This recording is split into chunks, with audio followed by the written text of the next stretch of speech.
It is a great pleasure for me to be here tonight as the head of the Development Agency for the African Union. And it is an honor to to have this conversation, but because I would like to have it on a conversational mode with one of you in order to identify what are the main characteristics of Africa's evolution in the last, let us say, 15 years, and how these evolutions have framed a radically different context from what Africa was 25 or 30 years ago. There is an invisible transformation that is taking place, and there are visible aspects of that transformation that I would like to highlight. And from these highlights, I will move to framing the possibilities that exist in the design of potential cooperations between Africa and Latin America, and specifically Africa and Argentina. I have a PowerPoint that will guide me. It's, please see it as a guiding instrument that will shape the conversation that we have. I don't want it to be a rigid instrument. As a matter of fact, I'm not very much in favor of PowerPoints, but let us use it. As a guiding instrument, and I will go through very specific items. I will start with the global context in which we are, and I will end by Africa's response to the challenges of that global context. There is a famous Spanish hombre de letras, Ortega y Gasset, who was saying, of all the changes that can be imagined, we can draw two categories. The first category has to do with when something changes within the world, and the second category has to do with when the world changes. The main theme of that presentation will be linked to that second category. So, Jacinta, if you can just show me outline. After having looked at the global context, we'll target what are the main triggers of Africa's transformation, analyze the challenges that we are facing, even if we are transforming, and ask ourselves a question about the existence or non-existence of an African system. And by looking at that question, we will automatically, let me say like that, or maybe mathematically, refer to the state and its role. The African state is a specific entity that needs to be looked at in its historical construction in order to understand what it represents today. And looking at the insertion of Africa into the global economy, we will see what is Africa's position today in the value chain, or opportunities exist. We'll highlight some of them and spend some time on the concept of structural transformation and what it means for the continent. And I will end by the responses that Africa is giving in framing its transformational process. So if we look at the global context, I will highlight three issues. Multilateralism is not working very well currently. The reform of the Security Council is, as you know, not progressing significantly. Most of the negotiations relating to the climate change, processes of the negotiations, are not giving outcomes which can be considered as positive, especially for the African continent. We thought that the outcomes of Bali wouldn't come out to be what has been called the Bali Light Agreement, and that the spirit of Doha would shape another type of outcome. So by giving these few examples and even looking at how the MDGs have behaved and what their impacts has been after a series of decades of development within the UN system, we can ask ourselves today, as multilateralism worked, and did the impact of what was developed within the multilateral frameworks, did these impacts really produce significant changes?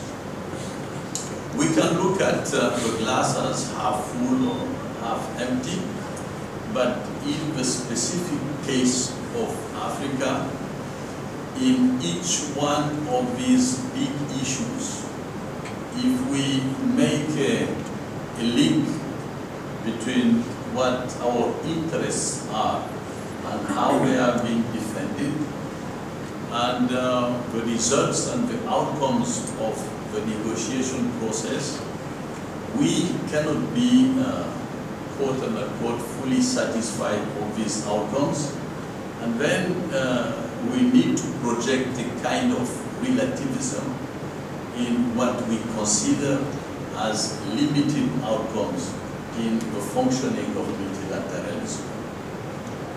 Secondly, linked to that issue, when we think about global governance and the emerging structures of that global governance, from the G7 to the G8 to the G20, and we target the intrinsic capacity to solve very specific issues.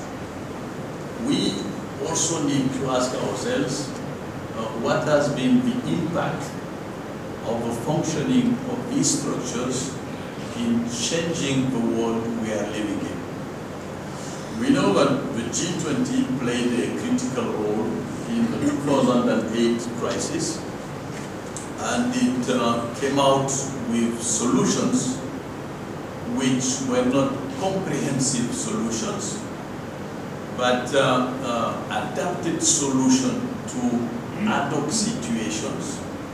But if we think in terms of real transformation of a specific condition, so that the causes of that crisis could be erased, I do not personally think that in that specific case, global governance, as it can be defined, has worked properly. Looking at what I call the failures of multilateralism and the limits of global governance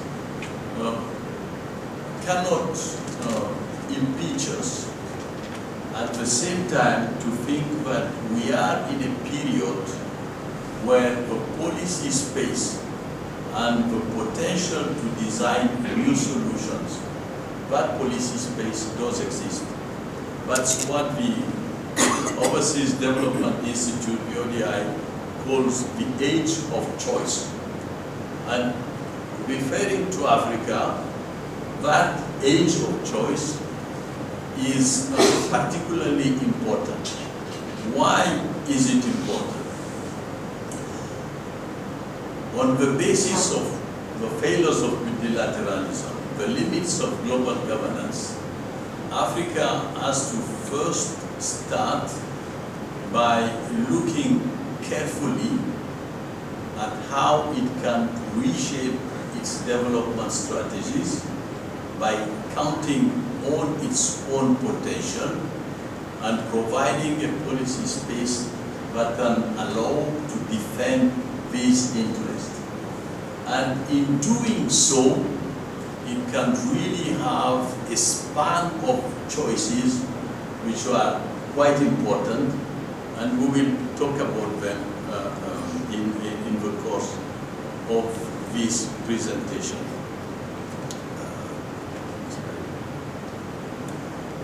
When we look at, as you know, the post-2015 agenda is one of the main agenda of the UN system currently. Africa has defined a common position on the post-2015, and in that common position, we have moved from the thinking of the MDGs, which was geared essentially towards social issues, towards a post-2015 agenda geared towards transformation, meaning by transformation that productive capacities and industrialization need to be at the center of a post-2015 agenda. It is a radical change in terms of thinking. As you know, when we came out at the end of the 90s of the structural adjustment processes, our capacity as Africa to think strategically in the long term was totally erased. And we were proposed as development instruments poverty reduction strategies. And that was quite paradoxical, because when you have a continent which has the highest density of mineral resources, a high proportion of arable land, endowed by natural resources, and this continent is proposed poverty reduction strategies instead of wealth creation, it has an impact not only in the minds, but also in the public policy design process. So we did a shift in post-2015 by saying poverty is still a challenge that needs to be tackled, but given the comparative advantages that we have, the best way to fight poverty is to create wealth, and the best way to create wealth is to take advantage of our productive capacities and look at industrialization in an intelligent way. And evidently, by doing so, we are not neglecting inclusivity, and we cannot neglect inclusivity because 2/3 of our populations are under 24. In the history of demographics, there has never been such a unique situation where 2/3 of the population is under 24. The median age in the African continent is 19. In Europe, it is 47. And we cannot ignore that unique specificity that will have enormous consequences on our governance systems. So, within the multilateral system, And within the existing global governance mechanism, we absolutely need to foster, prioritize, enhance, maximize the issue of industrialization and evidently have inclusive growth strategies. Why do we need to do so? Because Africa is changing. It is changing quite significantly. Demographically, as you know, we are demographic growth rates that are between 2.8 and 3.2. We have not finalized our demographic transition, and the majority of our population is young and lives in rural areas, and international, intergenerational change is taking place. The level of intra-African migration is much more higher than the migration of Africans outside of the continent, which means that there is an invisible integration through that migration which is taking place. And in terms of innovation, we are making quantum leaps.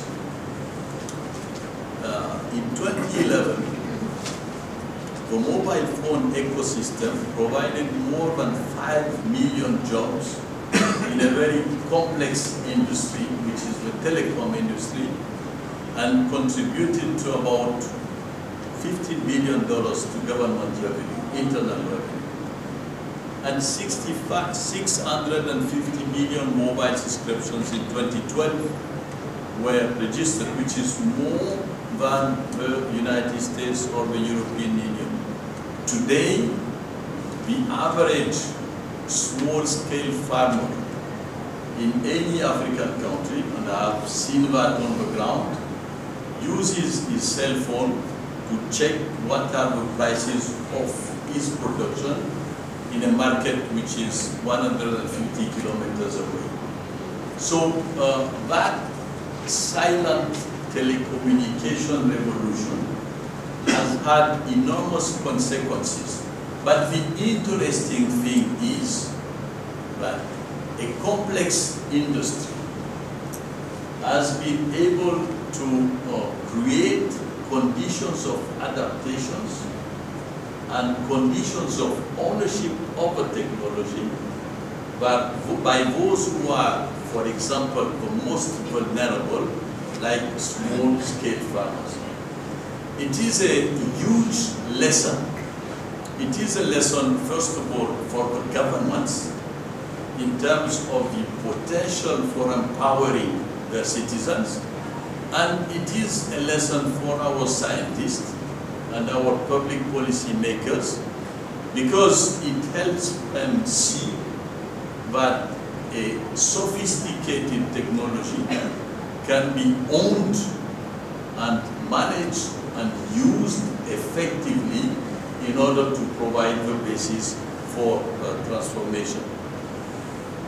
I will not get into the details of that slide because most of you know it, but just one figure, and that figure, these figures, if they are not of the World Bank, are from the IMF or from the OECD. Let me clarify this. 34% of the population can be considered to be middle class today on the continent of 1 billion inhabitants, and it is expected to grow, all things being equal, to 1 billion in 2060. It is a significant trait of the transformation that is taking place. Second figure, the rate of return on foreign investment is higher in Africa than in any other region of the world. And this is why, among other things, you see a particular interest in the domain of agriculture and in the domain of specific infrastructure projects. So that transformation is not localized to specific regions. It is a continent-wide transformation. But having said that, huge challenges remain. The poverty levels remain high. Absolute poverty rate is next to 50% in sub-Saharan Africa. Absolute number of poor has grown steadily between 1981 and 2010. I was saying in the last slide, but 7 of the fastest growing economies, of the 10 fastest growing economies are Africans, but 6 to 7 of the most unequal economies are also Africans. Because we have a social inequality problem which is quite important. Given the fact that we have not finalized our demographic transition, we still have 2/3 of our population under 24, and youth employment is a huge challenge, and in my view, it will be the main challenge of any African political maker in the next 20 years. Fragile democracies are in minority, but they still exist. Out of the 54 African countries, we still have, let's say, 12 fragile democracies, but 12 is still too much. And another challenge is about our natural resources governance.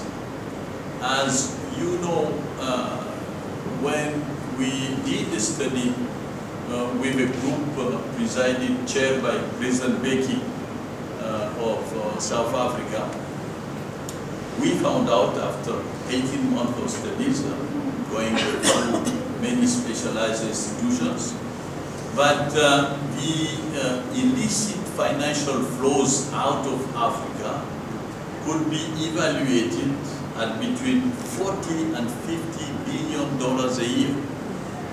So many people think that these illicit financial flows are related to corruption, but they are not related to corruption. They are essentially at about 65% related to multinationals who are not paying their taxes through several mechanisms, taking advantage of a weak capacity of contractualizing, a weak capacity of negotiating, and the weak capacity of our taxation system.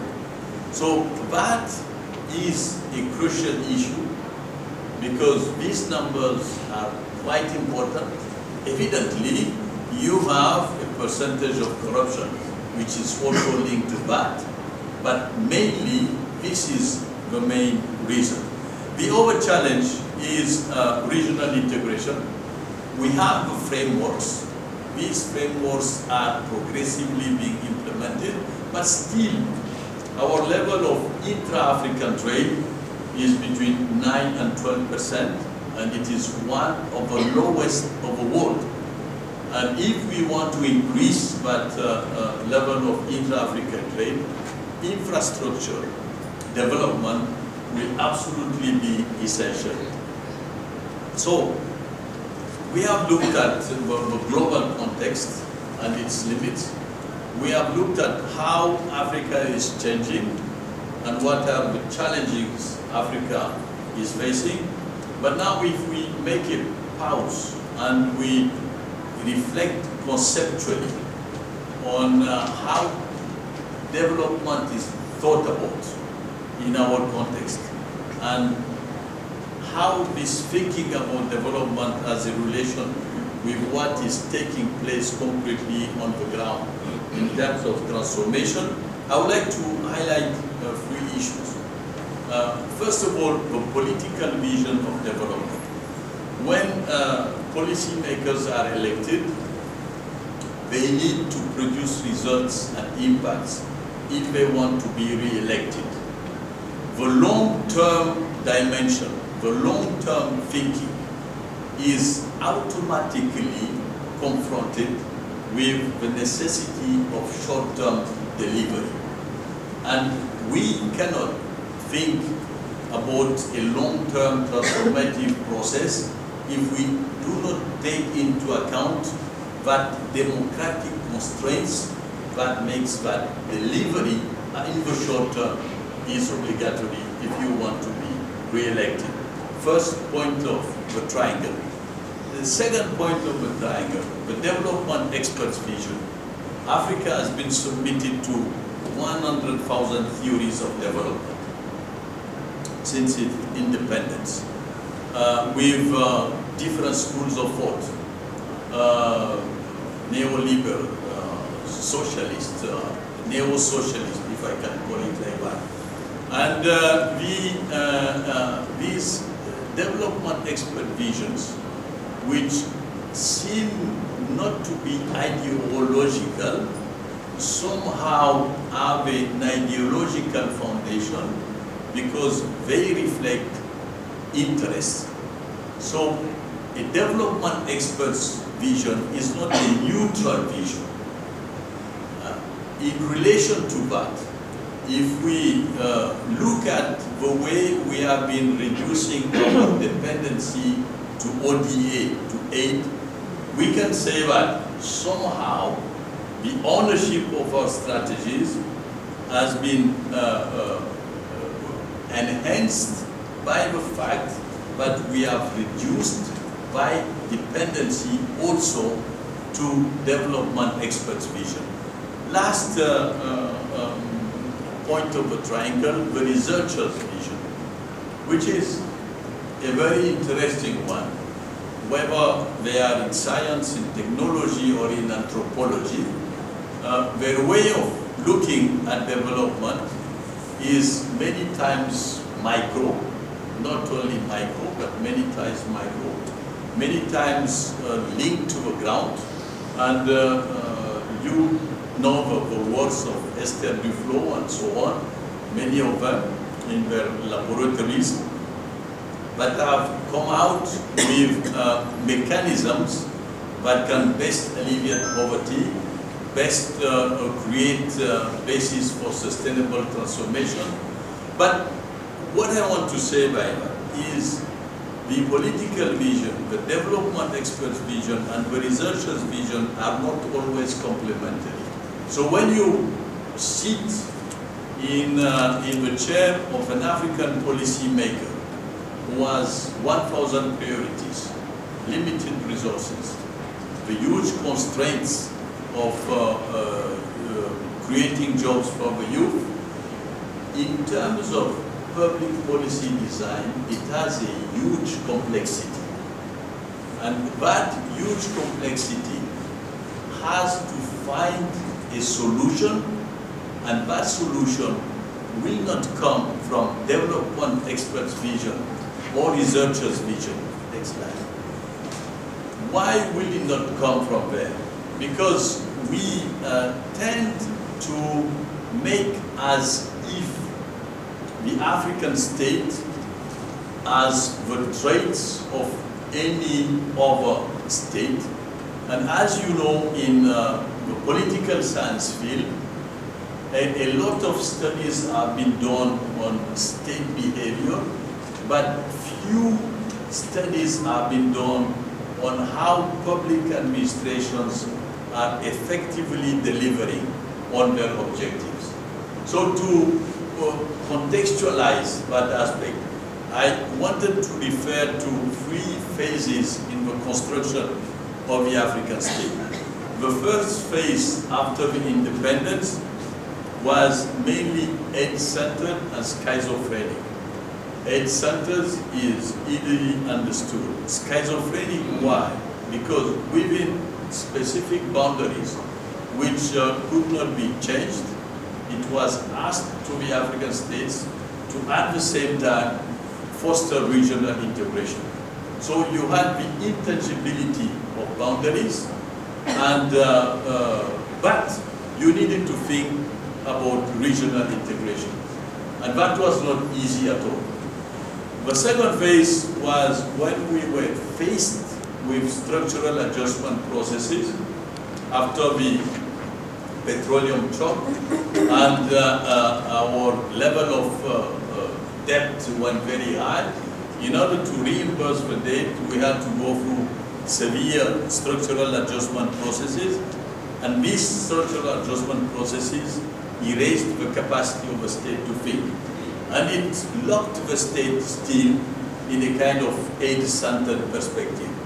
Now, through the structural adjustment processes, we were able to stabilize our economies and have quite good macroeconomic indicators, and rearrange the management of our public finances so that today, and I'm not the one who says it, Christine Lagarde is saying that the public finances of most African countries are better managed today than Europe's public finances, if you look at very specific criteria.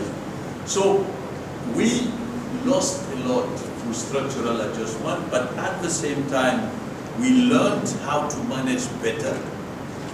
And we found out, NEPAD is a showcase of that. We found out that ownership of our development strategies was important, and in owning these development strategies, we needed to really reconstruct a state, but to take into account that issue of ownership. I will make a brief parenthesis on Africa's position in the value chain, global context and its limits. Transformations are taking place, challenges remain. The African system is more complex than we think. The state is reconstructing itself, but still globally, our insertion in the global economy faces huge challenges. And if we look how we are inserted in the value chain, you see that we, in terms of value aggregation and value addition, are still lagging behind. Which means that yes, transformation is taking place, but that transformation is not solid enough in order to procure sustainability. Now, what are the opportunities that we do have in order to create the conditions for sustainability? First of all, it is not very well known, but we have the means of our ambitions. Foreign direct investment is about $50 billion per year. Capital flight that we need to fight against can be estimated at $80 billion a year. The tax, the internal revenue has been multiplied by 5 in the last 12 years, but still we have tax evasion. So, in terms of public internal resources, we have the means of our ambitions if we rationalize a certain number of aspects. Governance has been improving, and the mere fact of having multiplied by 4 our internal revenue is a significant result of improvements in governance. And we have a tool which is called the African Peer Review Mechanism, where 30 countries have adhered to be looked at with scrutiny in terms of economic governance, political governance, corporate governance, in a totally independent way, so that they could derive out of these exercises national plan of actions that could target their deficits. And we have an institutional architecture for integration. What has its challenges? But the African Union is working. It has its processes. The regional economic communities have a huge role to play. And we are looking at a common free trade area by 2017. I don't think we will reach it by 2017, but all the ingredients do exist in order to move towards that continental free trade area. And that's the most important thing. And today, we coming back to that increase in terms of policy space. The international context is more conducive if we focus and give priority to ownership and leadership. So, if we really want to succeed in that structural transformation, beyond the development expert's vision, beyond the researcher's vision, and beyond the political vision, we need to work. And I'm not the one who is saying it. It's a reflection that comes from our finance ministers, our foreign ministers. We need to work on the policy design process. Up to now, the policy design processes were top-down processes. We need to combine top-down and bottom-up because of the challenges we have. And in the process of reconstructing the state, that has to be a priority. So, the era of experts, centrally localized, defining for the whole nation specific policies, that era is slowly eroding itself, basically. Because of the specificity of our demographic situation, governance-wise, we absolutely need to combine top-down and bottom-up. Because the solutions are not immediate, and as the solutions are not immediate, you need to associate bottom actors so that they believe in a long-term transformation. Otherwise, they will be obsessed by short-term results, and then the seeds of conflicts can exist. Secondly, mainstreaming of social inequality reduction is absolutely fundamental. We are the most unequal continent in the world. If you add to that the fact that we are the youngest continent in the world, you have an explosive situation. So whatever you do in public policies, whether it is education, health, nutrition, reduction of social inequality has to be a must. And lastly, youth employment has to be a cornerstone. So that aspect is very important. If you take a medium-sized African country, let's say of 20 million inhabitants, with a demographic growth rate of 3%, the cohorts of young coming on the employment market every year can be estimated at about 300,000. So if you have a civil service which has difficulties in hiring because of macroeconomic conditions, and you have an incipient industrialization process, you need to tap in somewhere to create these jobs. And this is why in most African countries, development will be agriculture-led development. We will not reinvent the wheel. Europe went through that process, and we will go through that process too.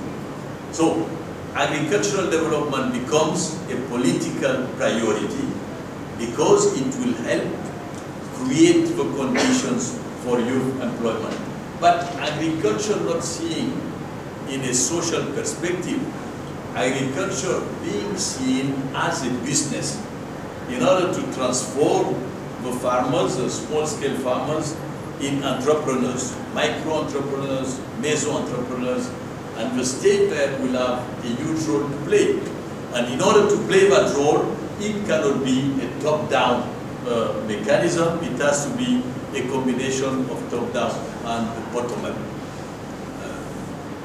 What does it imply? It implies that we rethink our governance systems and and citizen empowerment will be a critical condition for democracy. Renewed leadership with a stronger accountability, and regional integration as a trigger of national solutions. If I take the example of energy, energy in terms of deficits as a cost to the African continent, estimated about 2 points of GDP.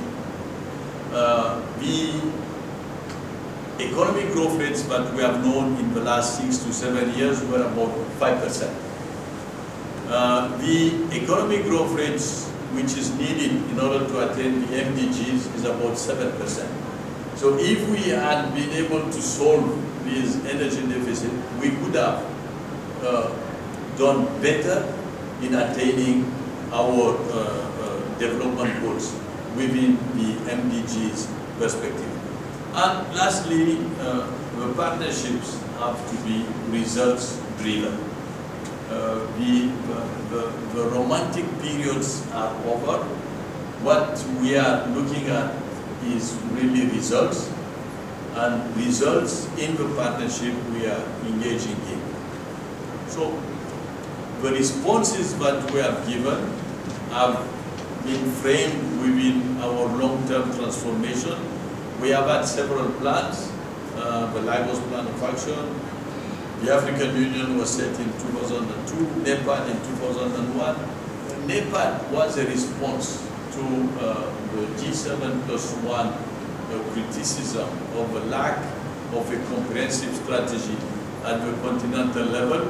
And NEPAD was aimed and framed on two main values: ownership of our strategies and regional integration. I won't be long in that. It is a long-term planning that will really help us have a sustained transformative process.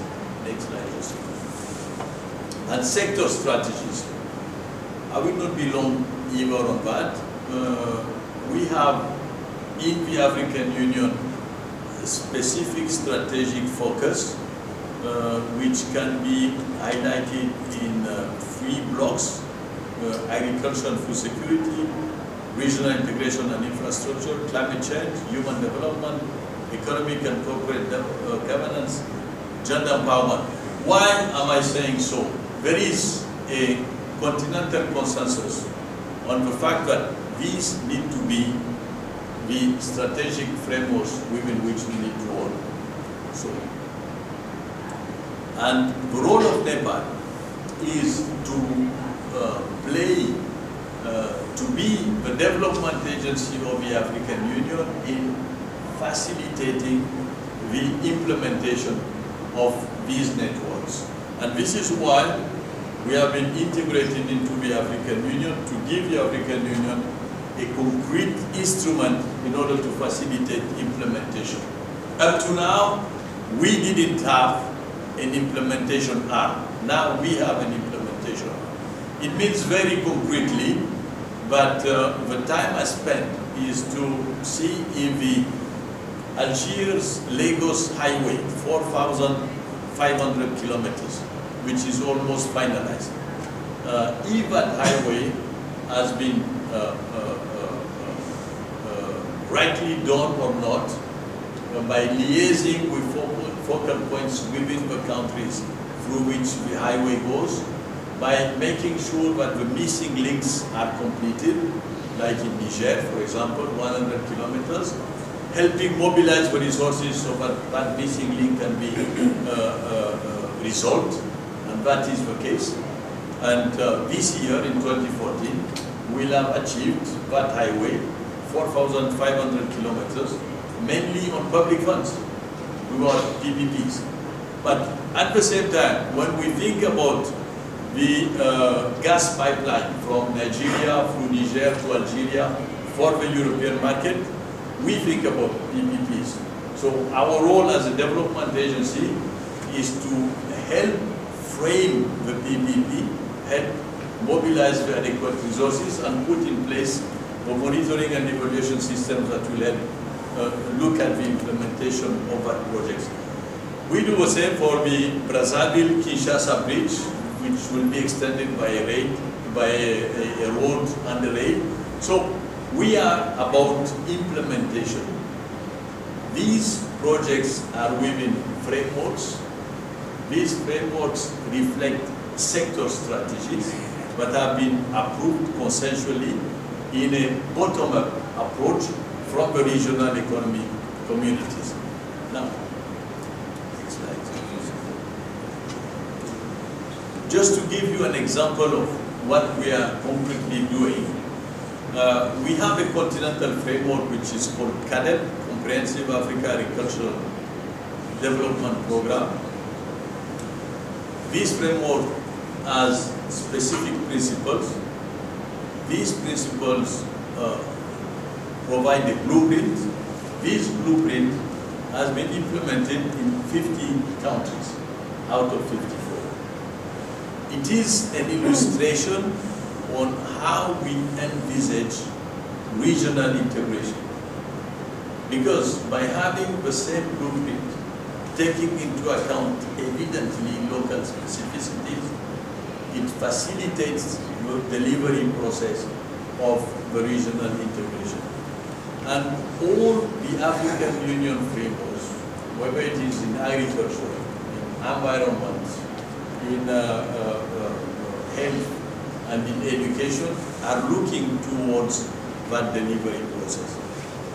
In infrastructure, we, for example, it is an example I wanted to give. We have 16 priority projects which are already bankable, on which we are working from north to south and west to east. So this is also an illustration on how regional integration is progressing in a coherent manner. Next slide, please. Now, having looked at the conditions of transformation and how it is reflected on the ground, let me say a few words about South-South cooperation and the importance we give to South-South cooperation. I think I'm running out of time. So I will, could you go to the next slide, just here? Okay. Two quick slides. What do we do with Brazil? If you look at this map, you will see that Brazil is boosting an economic diplomacy, and they link their agencies like BNDES with diplomatic agreements and their specific business interests. So all these dots that you see reflect where BNDES is, Embrapa is, Osterbrecht is, Petrobras, Vale, etc.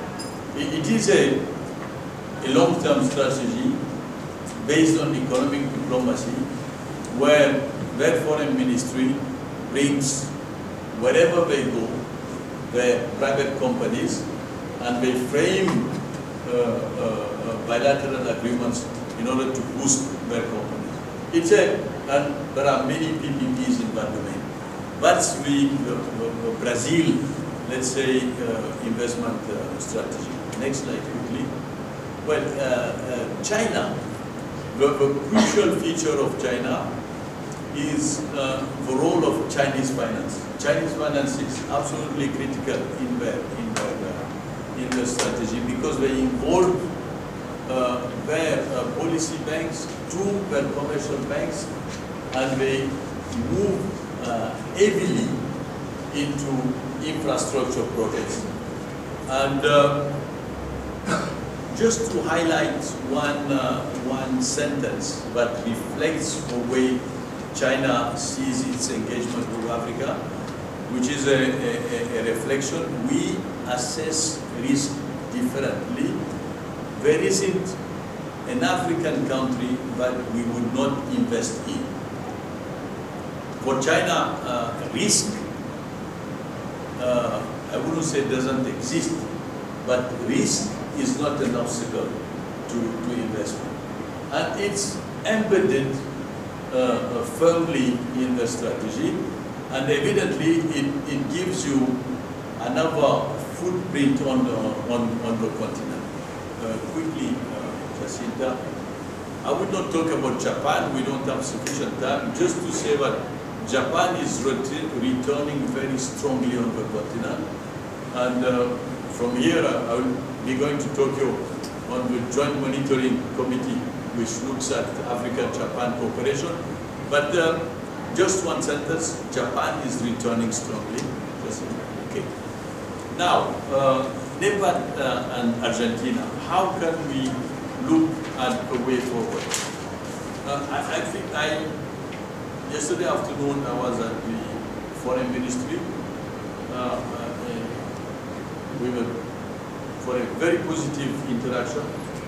And I think, given the accumulated experience, knowledge, and know-how of Argentina, there is a huge potential for cooperation. And there is a potential for creating profitable investment opportunities and mutual learning. Several domains can be targeted. We will work on the NEPAD side of that with our Argentinian colleagues within the African Union framework. And I am sure that there are specific models, notably in agribusiness, that can be used in Africa in a very profitable way. But the thing is, I was invited by that multinational Marzo, which is chocolate, chewing gum and so on. Their board invited me because we are discussing an Africa strategy.